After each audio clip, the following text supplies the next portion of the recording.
ZYU 240, Associação Difusora Comunitária do Catete, Rádio Pop Rio FM, 98,7 MHz, Rio de Janeiro.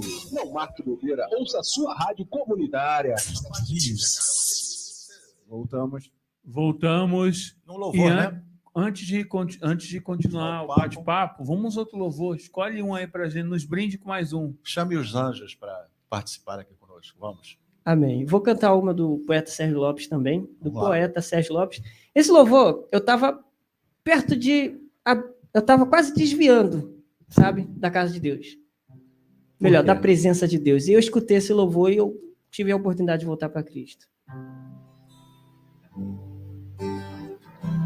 Depois de tanto tempo andando juntos, hoje eu voltei me sentindo tão só. Noite escura, sinto frio. Onde estás? E quanto mais ando, mais cresce a distância. Como escadas que nunca têm fim. Sinto falta do teu ombro. Onde estás? Onde estás? Me arrependo do que pensei, me envergonho do que falei. Eu não vou deixar o meu orgulho nos afastar outra vez. Eu não quero continuar, vou parar para te esperar, te pedir para me perdoar. Eu não quero viver sem ti. Espírito Santo, tua fidelidade é para sempre. Espírito Santo, eu não vou viver, não posso viver sem ti. Espírito Santo, Espírito Santo, eu não sei viver sem teu amor. É isso aí. Valeu, muito bom. Muito bom. As palmas aí, meu amigo. Eu gosto de ressaltar o seguinte, né? Geralmente, eu canto louvores que vêm do fundo da alma, entendeu? Pode ser que o público conheça, pode ter alguns aí que o público não tenha escutado ainda com tanta frequência, mas com certeza, como fala o meu coração, vai falar o coração de quem está em casa também. Porque você é verdadeiro. Com certeza. Essa é a sua missão, a sua obra é essa. Você pretende ser pastor? Claro, né? Ou não? Eu tenho revelado o chamado de pastor na minha vida. Então. E eu quero seguir aquilo que Deus tem para minha vida. Eu não vou dizer que eu quero, mas eu vou dizer que eu aceito a missão que Deus propôs no meu coração. Na época, pode falar. Você aceita o caminho que Deus lhe deu. Exatamente. E uma coisa muito interessante, hoje vão ser 2 grupos hoje. Esse é o programa musical completo. Sim. O outro grupo, primeiro deu problema com o vocalista, aí deu problema com o outro que viu, o guitarrista. E acabou sendo um problema só de louvor. Isso, com certeza, tem a mão lá de cima. Eu creio. Engraçado. Não foi semana passada que teve um problema aqui. Essa semana deu isso. Mas continue. Porque ele já disse que onde eu vir 2 de vocês falando sobre mim, aí eu estarei. Isso? Exatamente. Engraçado que já estou marcando de vir aqui já tem um tempinho, né? Mas as coisas não saem da forma como eu quero, né? As coisas saem da forma como Deus quer. Eu creio nisso. Eu creio que Ele nos dá o livre-arbítrio. Sim. Mas no fim das coisas, quando a gente vive para Cristo, tudo é feito para honra e glória dele. E falando em Cristo, o que você entende que foi a vinda dele aqui? Como é que vocês estudam a vinda de Cristo ao mundo? Então, a pergunta é melhor.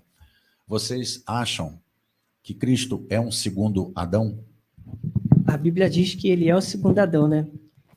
A palavra do Senhor diz que o pecado entrou por um ser humano, o primeiro Adão.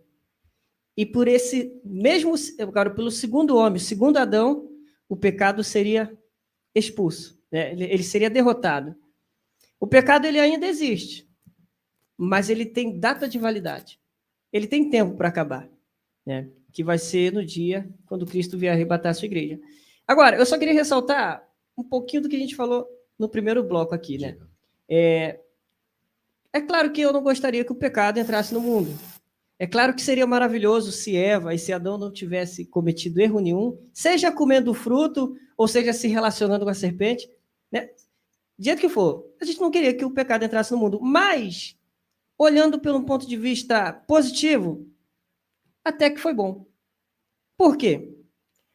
Vamos lá, a Bíblia diz que os anjos são seres perfeitos. São. E eles não sentem dor. Eles não passam dificuldade, não passam fome. Eles têm motivo para adorar a Deus? Tem, porque eles estão ali perto do Ser Supremo.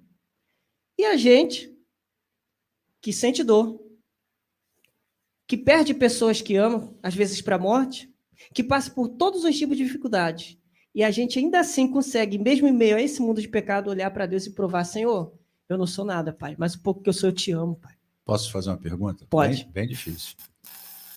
Se Deus não quisesse que a gente pecasse, que Eva comesse da árvore do conhecimento, por que ele botou a árvore do conhecimento no Éden? Então, esse é o ponto que eu gosto. Eu costumo dizer para os meus amigos, eu estou aqui hoje expondo isso na rádio, gente, eu creio que Deus ele é onipotente, onipresente, onisciente, mas eu creio que havia algo que Deus queria conhecer, que é o amor verdadeiro. Porque você imagina, se fosse tudo perfeito, seria fácil adorar esse Deus. Se não tivesse lá o pecado para a gente experimentar. Claro, como eu falei, eu não gostaria que tivesse, mas tem. O ser humano errou, mas a gente tem.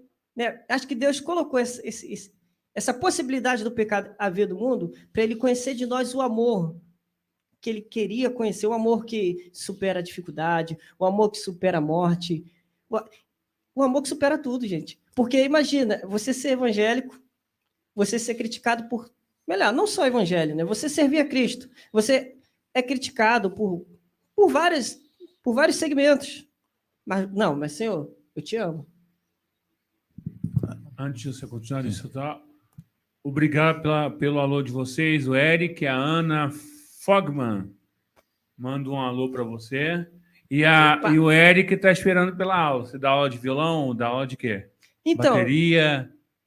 Eu não dou aula, mas se quiser aprender, eu ensino, não tem problema não. O Eric está esperando a aula. Eric, pede ele para passar o contato depois que eu chamo. Ué, tá aqui. É só passar o contato que eu chamo depois no WhatsApp, não tem problema não. Eu não sei quem ele botou aqui, esperando pela aula. Então tá, pode deixar. Seu Eric, pode ter certeza que você vai ter aula, não tem problema não. Então tá bom. Só chamar no Zap aí, ó. Manda uma mensagem aí para Tupifagia e eu vou pegar o seu contato depois e vou manda mensagem aqui que eu passo para ele, já. Ah, aula de bateria, olha aí, o rapaz que tá querendo... Não sei, tá pedindo aula, esperando pela aula. Não, pode ficar aguardando aí, seu Eric. já lembrei aqui quem é. Eu acho que são irmãos, Eric e a Ana Fogman. Ana eu não conheço. É o mesmo sobrenome. Mas um grande abraço aí para Ana também, não tem problema não. Então, estão nos ouvindo, tá bom, mas continue. Bem, só queria dar um papo para os nossos ouvintes. Bem, continuando. Mas a gente, falando de Jesus, tem uma coisa importante, por exemplo. Se todo mundo que nasce na carne, como é o nosso caso, a gente tem como pecado a morte, não é verdade? E Jesus, ele veio, se tornou carne, mas sem pecado. Certo. E ele morreu para nos salvar. Mas o que significou a morte de Jesus e a ressurreição dele? Para vocês. O começo de tudo. O começo de uma nova oportunidade. Porque, olha, o que significa a morte de Cristo? Gente, é colocado para muitos cristãos, dentro das próprias igrejas, fardos que muitas vezes são difíceis de serem carregados. Cite um. Questões de doutrinas. Boa. Questões de doutrinas. Vou citar aqui um exemplo bem básico. Não pode ter televisão. Não vou falar com a igreja. Mas não pode ter televisão. Pô, Jesus Cristo, ele veio, sofreu tudo o que eu tinha que sofrer. E o que significa a morte de Cristo para mim? A possibilidade de eu viver da melhor forma para Cristo. É claro, eu posso ter uma televisão? Posso. Eu posso andar de bermuda? Posso. Mas que seja tudo para a glória de Deus. Ou seja, para mim, a morte de Cristo representa uma nova oportunidade de arrependimento. Só isso. É o seguinte, Sem julgos. é mais ou menos assim, pelo menos foi como eu estudei, que ela não é passada. Eu fui mórmon, cristão, hoje eu estou na igreja católica, de volta. Eu estudei, eu gostei, acompanho o Rabino Rony, que é da Torá, mas tem algo que nem os mórmons, nem os cristãos, e eu creio que nem os evangélicos, os presbíteros, metodistas, falam, porque a parte mais importante de Jesus, da morte dele, as igrejas não estão colocando. E isso, eu não sei se você chegou a conhecer o credo, quando se reza o credo cristão. Creio em Deus Pai Todo-Poderoso, Criador do céu e da terra, isso vocês não estudam, né? Não. Tem algumas passagens ali muito importantes. Tem revelações ali. Quando ele fala, padeceu sobre Pôncio Pilatos. Verdade? Ele padeceu sobre Pôncio Pilatos? Sim. Foi morto crucificado. Sim. Verdade? Desceu à mansão dos mortos. Verdade? Sim. Sim. Aí já vem a primeira revelação. Subiu aos céus, ao terceiro dia subiu aos céus. Não é verdade? Certo. Bem, o que ele foi fazer lá, nessas 3 dias na mansão dos mortos? Então, eu creio Sim. que a história de toda a humanidade é resumida no amor infinito de Cristo. Sim. Então, havia pessoas que viveram do Antigo Testamento para trás que não tiveram oportunidade de conhecer Cristo.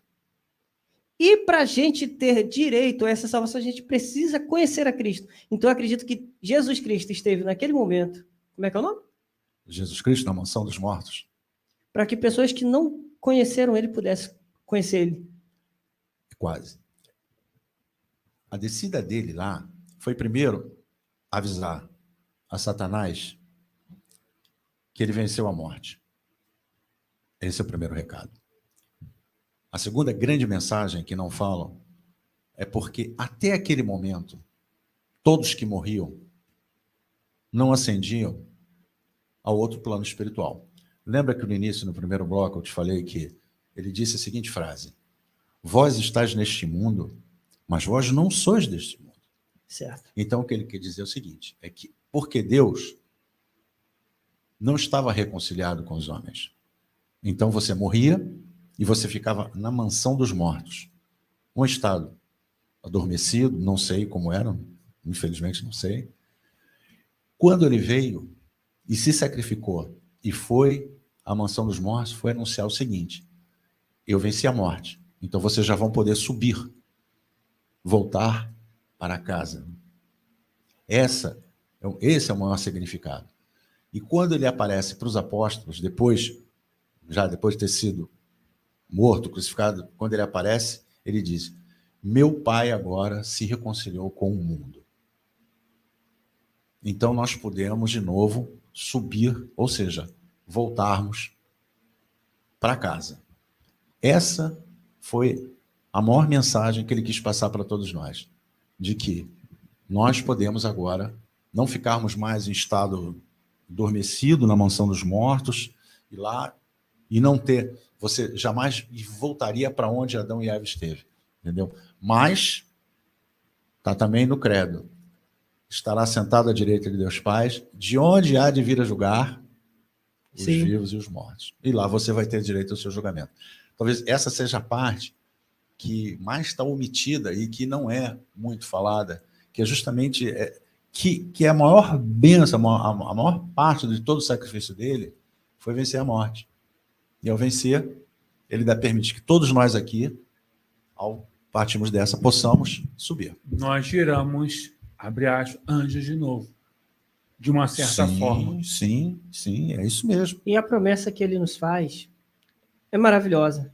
Sim. Se a gente for fiel até o fim, ele vai nos colocar num corpo incorruptível. Ou seja, Satanás e seus anjos se corromperam. Adão e Eva era perfeito e se corrompeu. Mas quando nós obtermos a salvação, que é como o senhor falou, voltar para a nossa casa, nós não vamos nem pensar. Porque nós vamos sair da carne. Aqui, enquanto você estiver na carne, você vai ser tentado, porque esse plano, de uma certa forma, por enquanto, é dele. É do inimigo que está aqui rodando, por isso que ele está aqui tentando com todos, entendeu? Sim. Mas vai chegar a hora. E a hora que a gente está esperando. E como é que você vê hoje a juventude, por exemplo? Eu fico muito feliz de ter você aqui, você é um jovem de 27 anos que acredita em Deus, mas a gente olhando aí, pelo que passa nas televisões, nas coisas, os comportamentos, a apostasia que existe, né? Muito jovem, pô, uma vez o cara falou, qual é, meu irmão? A vida é curta. Eu falei assim, mas o inferno é eterno. Eu não acredito nisso. Eu falei assim, na tua hora H a gente vê. Exatamente.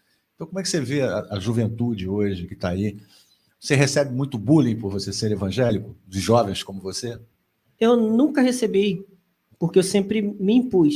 Por exemplo, quando a gente não tem vergonha da nossa fé, Isso é importante.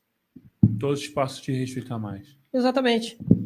Eu passei pelo Exército, 31 GAC, artilharia, e a primeira coisa, me revelei como cristão. Sim. Na época do internato, a gente fazia as orações. E muita gente perguntou, Siqueira, tu é virgem? Eu falei, sou. E vou casar virgem. Parabéns. E aí o tenente Diego Silva, ele falou, gente, se eu pegar alguém zoando com esse negócio... Mas o bom de tudo é que não teve zoações, teve pessoas querendo conhecer esse evangelho, entendeu? O seu exemplo. E pessoas de outros segmentos, espíritas, católicos, viam se reunir para orar, porque eu não vivo para religião, né? Eu vivo para Cristo. Agora, como que eu vejo a juventude, né? Como é que você está vendo esse mundo? Está um pouquinho, um pouco não, está meio sem controle, né? As coisas estão, os valores morais, éticos, as coisas se inverteram. Como é que você vê isso? Olha, no meu entender, eu sei que a gente não vive como é que diz? A gente não vive uma teocracia, mas quando a base de um ensino, seja dentro de casa ou seja numa escola, quando a base não é Cristo, tudo tende a desandar. Aí as pessoas perguntam, mas eu preciso de Jesus para ter um bom caráter? Eu preciso de igreja para ter um bom caráter? Eu penso da seguinte forma, para você ter uma boa saúde, você precisa de se cuidar, você precisa de ter um bom médico. Para eu ter um bom caráter, porque o meu caráter, Jonathan Siqueira, o ser humano, é um caráter pecaminoso, é um caráter que está sempre se inclinando para o pecado. Se eu não tiver Cristo, se essa juventude não procurar ter um encontro com Cristo, vai de mal a pior. E eu vou falar mais. A gente vive a era da inteligência artificial. Sim. Até a inteligência dos nossos jovens estão sendo subestimados. Fato. E a gente tem que estudar, ocupar a mente. Sabe por quê? Porque se você perder tempo com coisas que não vai te levar a lugar nenhum, se você perder tempo com drogas, você ficar perdendo tempo só com coisas fúteis, a tua fé, você não vai ter. Você não vai ter mais fé. Você não vai ter, depois não vai ter uma profissão. Qual vai ser a tua vida? Vai ser substituído pela inteligência artificial. Então, como eu digo, se o jovem não se estruturar a mente em Cristo e também ocupar a mente com alguma coisa para fazer, vai tudo de mal a pior, independentemente da religião. Agora, nos brinde, faça um louvor para abrir a mente desse pessoal. Boa.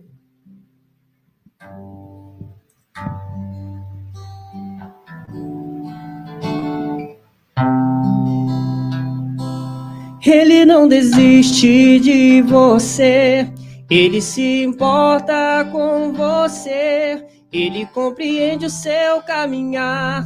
Nunca vi um amor tão grande assim.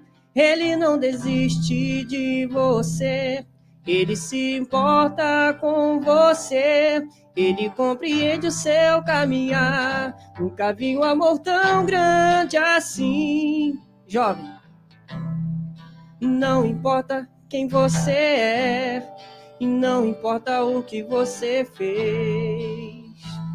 Jesus conhece o seu interior também.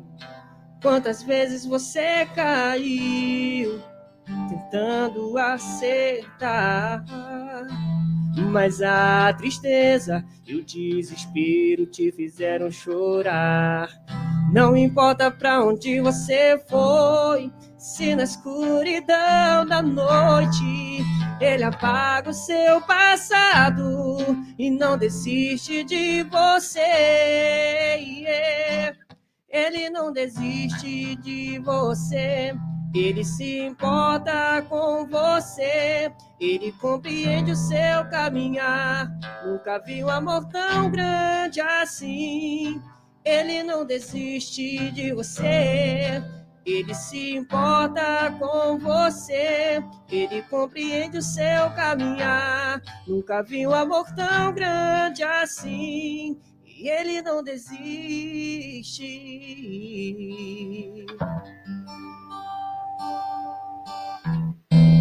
E ele nunca vai desistir de você. Amém? Amém. Muito bom. Muito bom. Achou, né? Achou. Grande Lupa! Agora ele achou.